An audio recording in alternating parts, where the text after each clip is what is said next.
तो मैं बहुत दिन से ये वीडियो बनाने का प्लान कर रहा था और मैं जानता हूँ इस टॉपिक पे ऑलरेडी बहुत सारे वीडियोस बन चुके हैं, पर ये मेरा चैनल है और मैं इस पे अपने दिल की बात करता हूँ, इसलिए मुझे कोई फ़र्क नहीं पड़ता। अगर आपको वीडियो अच्छी लगी तो लाइक करना, नहीं तो डिसलाइक कर देना।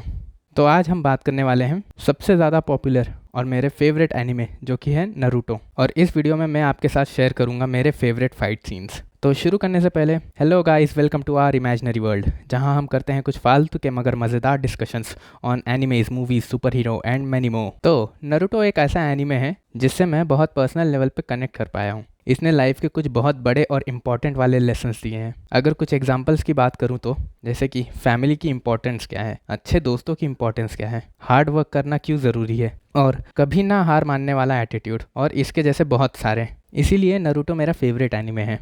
वैसे तो नारुतो पे अगर बात करनी हो तो मैं तो आराम से 1-2 घंटे बात कर सकता हूँ, जैसे कि इसकी स्टोरी, इसके कैरेक्टर्स, इसकी वर्ल्ड बिल्डिंग एंड और भी बहुत कुछ।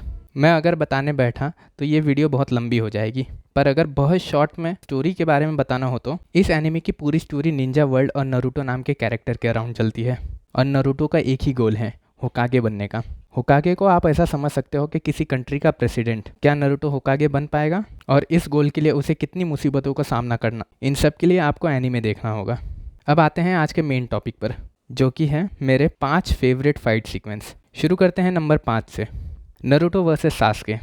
अब नारुतो और सास्के को सीरीज़ के एकदम स्टार्टिंग से ही दोनों को एक दूसरे का राइवल दिखाया गया है, और दोनों की फाइट भी होती है दोनों सीरीज़ के एंड में, यानी कि नारुतो और नारुतो शिपुडेन, इन दोनों के एंड में दोनों की एक अच्छी वाली फाइट दिखाई गई है। ये दोनों ही फाइट फाइनल वैली नाम की एक लोकेशन पर होती है। इस फाइट में नारुतो और सास्के दोनों ही अपने वो सारे स्किल्स शोकेस करते हैं जो कि उन्होंने अपनी अपनी जर्नी के दौरान सीखा होता है। ये फाइट होने वाली है, इसका अंदाज़ा हमें सीरीज़ के स्टार्टिंग में ही मिल जाता है, जब दोनों को एज अ राइवल इंट्रोड्यूस किया जाता है। पर जब ये फाइट एक्चुअल में शुरू होती है तब तक इस फाइट को एक प्रॉपर रीज़न मिल चुका होता है, जिसका कि बिल्डअप पूरे सीरीज़ में चलता है। और कुछ भी बोलो, ये फाइट देखने में बहुत मज़ा आता है। हम स्टार्टिंग से लेके एंड तक इस फाइट को एंजॉय करते हैं, और फाइट के बीच बीच में दोनों ही कैरेक्टर्स की बैक स्टोरी दिखाई जाती है, जो कि कुछ लोगों को अच्छी नहीं लगेगी और कुछ लोगों को बहुत अच्छी लगेगी। पर मुझे तो फाइट सीक्वेंस से मतलब था, जो कि मुझे बहुत अच्छा लगा, और मुझे बैक स्टोरी से भी कोई प्रॉब्लम नहीं हुआ। बल्कि ये एक चीज़ अच्छी होती है कि बैक स्टोरी दिखाने से फाइट को दिखाने का प्रॉपर रीज़न समझ में आ जाता है। अब आते हैं नंबर 4 पे, माइट गाय वर्सेस किसामे होशिगाकी और माइट गाय वर्सेस मादरा उचिहा। अब फ्रैंकली मैं बोलूँ तो इस पोजीशन पे मैं डिसाइड नहीं कर पा रहा था कि कौन सी वाली फाइट सीक्वेंस करो, इसलिए दोनों को ही रख दिया। पहले बात करते हैं गाय वर्सेस किसामे की।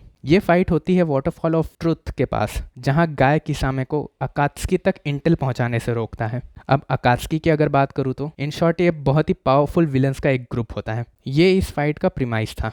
गाय और किसामे के बीच में बहुत ही खतरनाक वाली फाइट होती है, जिसे देखने में बहुत मज़ा आता है। इस फाइट में किसामे होशिगाकी को एक बहुत ही पावरफुल अपोनेंट दिखाया गया है गाय के लिए, और उसे हराने के लिए गाय को अपने 7th इनर गेट को खोलना पड़ता है। इस फाइट के एंड में किसामे होशिगाकी के लिए थोड़ी रिस्पेक्ट आ जाती है, ये आप जब सीरीज देखोगे तो समझ जाओगे। अब आते हैं इसी पोजीशन की नंबर 2 फाइट पे, जो कि है गाय वर्सेस मादरा उचिहा। ये फाइट फाइनल वॉर के बीच में होती है, और ये फाइट की लेंथ भी बहुत छोटी है। पर अगर सच कहूँ, ये फाइट छोटी होने के बाद भी जो फील दे के जाती है, सच में मज़ा आ जाता है। मेरा पर्सनल फेवरेट मोमेंट वो था जब मादरा खुद से डिक्लेयर करता है कि गाय उसके लिए अब तक का स्ट्रॉन्गेस्ट अपोनेंट है।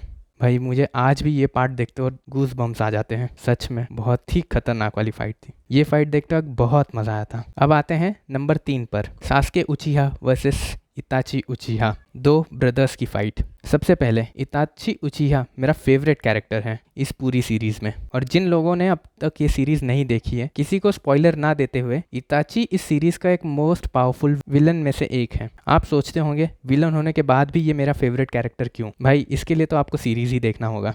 अब फाइट पे आते हैं।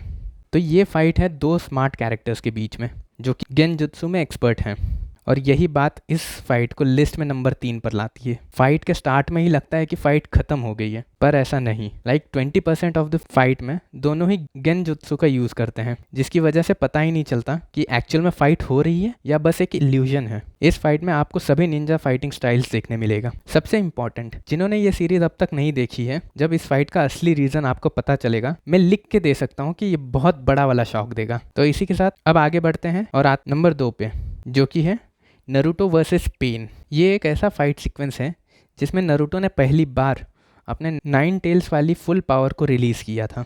पहली बार नरूटो की फैमिली का बैकग्राउंड से इंट्रोड्यूस कराया जाता है। फाइट के एंड में नरूटो को पहली बार उसके विलेज वालों से उसे रिस्पेक्ट मिलती है और ये फाइट सीक्वेंस बहुत बड़ा है। इस फाइट में हिडन विलेज ऑफ लीफ पर पहली बार सबसे बड़ा अटैक होता है जो कि पूरे विलेज को डिस्ट्रॉय कर देता है और ये सब सिर्फ एक कैरेक्टर करता है जिसका नाम पेन है, अकात्सुकी ग्रुप का लीडर, जिसके बारे में अभी इसी वीडियो में मैंने थोड़ी देर पहले बताया था कि ये एक बहुत ही पावरफुल विलन्स का एक ग्रुप होता है और पेन उन सब का लीडर। इस फाइट का जब एंड होता है तो हमें पेन के भी बैकग्राउंड के बारे में थोड़ा पता चल जाता है और इससे पता चलता है कि पेन भी एक बहुत ही अच्छा वाला कैरेक्टर था जिसे कि प्रॉपर रीज़न और डेप्थ मिला है इस सीरीज़ में, और ये ही इस सीरीज़ की अच्छी बात है। जो भी मेन कैरेक्टर्स हैं उन सबको अपनी एक डेप्थ और रीज़न दिया गया है। इस फाइट में सबसे खतरनाक चीज़ है नारुतो की एंट्री।